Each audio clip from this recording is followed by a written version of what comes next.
So we're out here today as part of the CNRE Dean's Discovery Grant, where we're looking to see how beech bark disease, which is an invasive pest and pathogen, how that disease has impacted an endangered salamander within southwestern Virginia.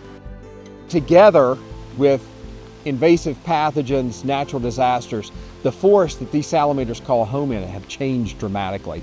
And what we're going to be able to do now is quantify what's going on with the forest, look at the salamanders that are present now, and see how both of those factors have changed and try to determine if they've impacted the salamanders.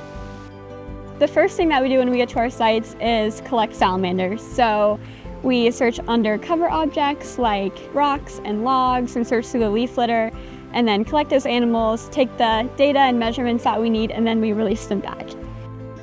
So as we're in the mountains, the elevation and the contours change a lot, but we try to keep things very consistent. So using all the tapes to denote where our sampling frames are helps a lot. So we use the contour and kind of go parallel with the mountain to make that consistent.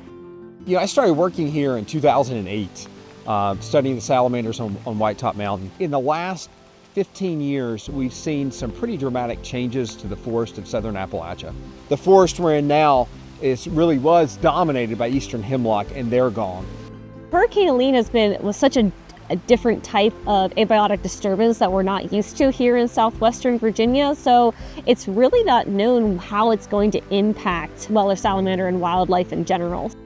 So my favorite part of this work is really actually combining several of CNRE's departments and expertise together. So I think this is a really unique time that we can combine forest pathology, forest health overall, with the Fish and Wildlife Department. So we're not only just looking at one aspect of the forest, we're looking at the total ecosystem level impacts.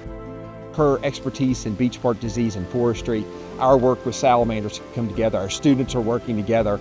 I think it's an ideal collaboration.